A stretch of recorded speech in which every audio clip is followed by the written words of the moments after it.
வணக்கம் உறவுகளே, மதுரையிலிருந்து நான் கிருத்திக் சாயம்மா.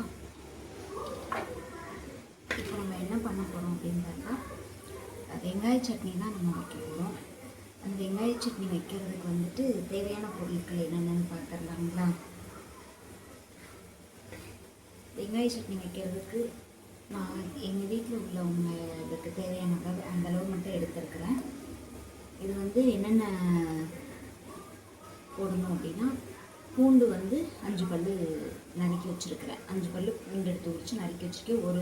ஒரு இன்ச் அளவு இஞ்சி, காரம் 4 வத்தல், மிளகாய் வத்தல், காரத்துக்கு தகுந்த மாதிரி போட்டுக்கலாம். அதிக காரம் வேணும் அப்படின்னா எக்ஸ்ட்ரா வத்தல் போட்டுக்கலாம். காரம் கம்மியாக வேணும் அப்படின்னா வத்தல் வந்துட்டு கம்மியாக போட்டுக்கலாம். நான் வந்துட்டு காரம் கொஞ்சம் கம்மியாக தான் எடுத்துக்குவாங்க, அதனால 4 வத்தல் எடுத்திருக்கேன். இது ஒரு நெல்லிக்காய் சைஸ், சின்ன நெல்லிக்காய் சைஸ் அளவு புளி, 2 பெரிய வெங்காயம் கட் பண்ணி வச்சுருக்கிறேன். வந்துட்டு பூண்டு, இஞ்சி, வத்தல், புளி, வெங்காயம்.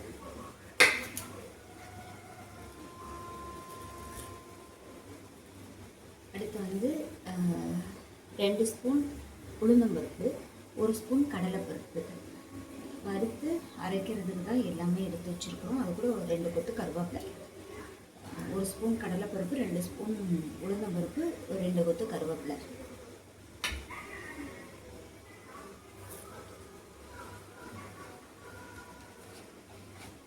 இப்போ வணக்கிடலாங்களா?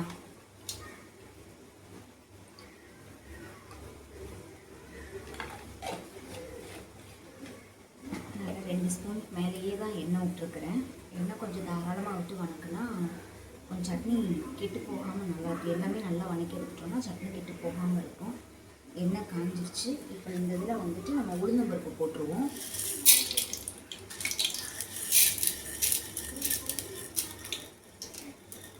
ரெண்டுமே செவந்து வறுந்து வரணும். கடலைப்பருப்பு உளுந்தம்பருப்பு 2 செவக்க வறுந்து வரணும். இதை லைட்டாக வறுத்து எடுத்துட்டு செவக்க போகிற ஸ்டேஜுக்கு இதை போட்டோன்னா கரெக்டாக வறுந்து வந்துடும்.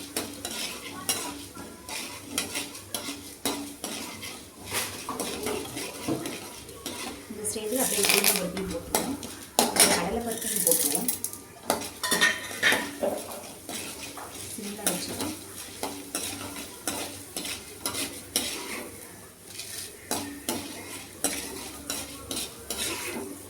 இது நல்லா கரெக்டாக பொரிஞ்சிருச்சுங்களா?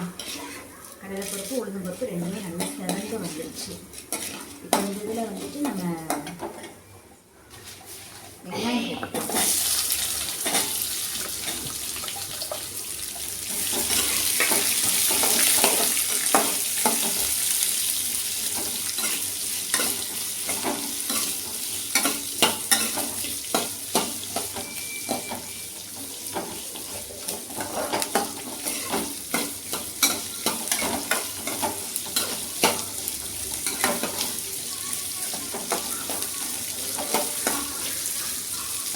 வெங்காயத்தை போட்டு வெங்காயம் நல்லா கொஞ்சம் லைட்டாக செவந்து வர வரைக்கும் வணக்கிட்டு அப்புறம் அப்படியே நம்ம வத்தல், இஞ்சி, பூண்டு எல்லாமே சேர்த்துக்கலாம்.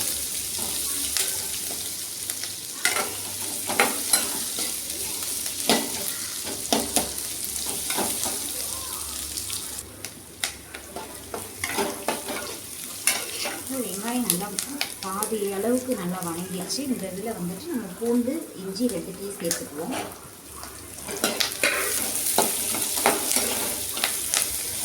அதையும் போட்டு நல்லா வணக்கிடலாம்.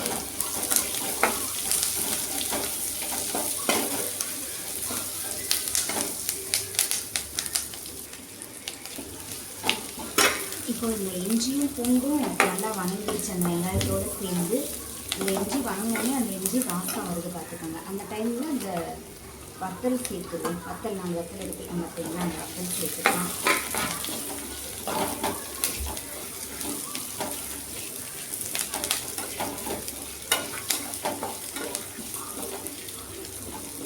வத்தல் வணங்கி வர்றப்பே இந்த புளிவையும் நம்ம சேர்த்துடுவோம்.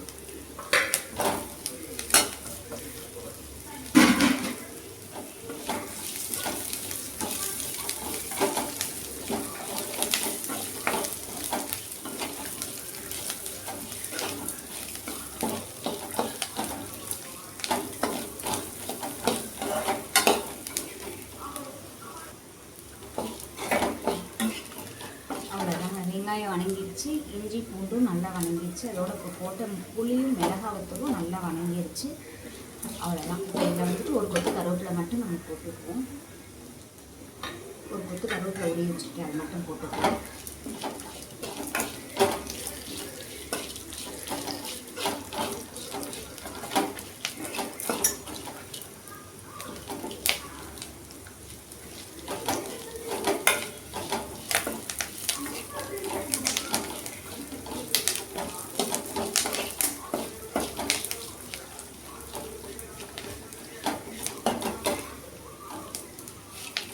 நல்லா வணங்கிடுச்சு எல்லாமே.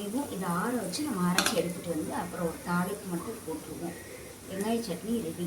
இட்லி தோசை எல்லாத்துக்குமே நல்லா சூப்பராக இருக்கும், கெட்டு போகாது. எண்ணெய் மட்டும் கொஞ்சம் நிறையா விட்டு வணக்கி நம்ம தாளிப்புக்கும் நல்லெண்ணெய் கொஞ்சம் நிறையாவே விட்டு தாளித்து வச்சோம் அப்படின்னோம்னா, சூடு பண்ணி வச்சுட்டோம் அப்படின்னோம்னாக்க 2 நாள் கூட கிடையாது. ஒருத்தருங்க 2 நாள் 3 நாள் வரைக்குமே நல்லா தாங்கன்னா கிடையாது. நல்ல ஒரு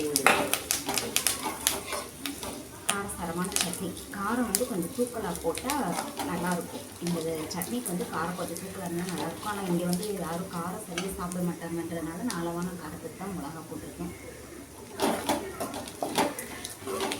அவ்வளோதான். ஆற வச்சு வணக்கி அரைச்சிட்டு வந்து பார்க்கலாங்களா?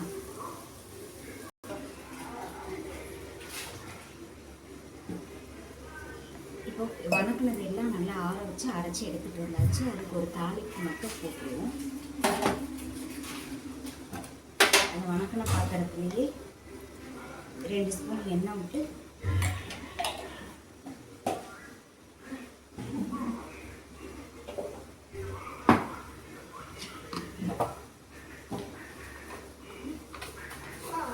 என்னம்மா காலையில் டியூஷன் வரல, மண்டே டியூஷனுக்கு போகிறேன். அந்த அக்கா சொல்லிவிட்டாங்க, ஏய் உங்கள் ஏரியாவில் யாராவது சாயங்காலம் காலையில் யாராவது டியூஷன் போகணும்னா அனுப்பிச்சுட்றா அப்படின்னாங்க. சாயங்காலம் போகிறேன் வந்து சாயங்காலம் நீ அப்படியே போய்க்கிறியா?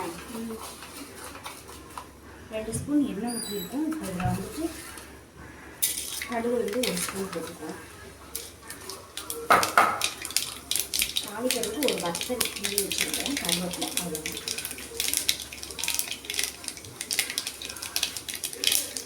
கடுகு பொரிஞ்சிச்சு.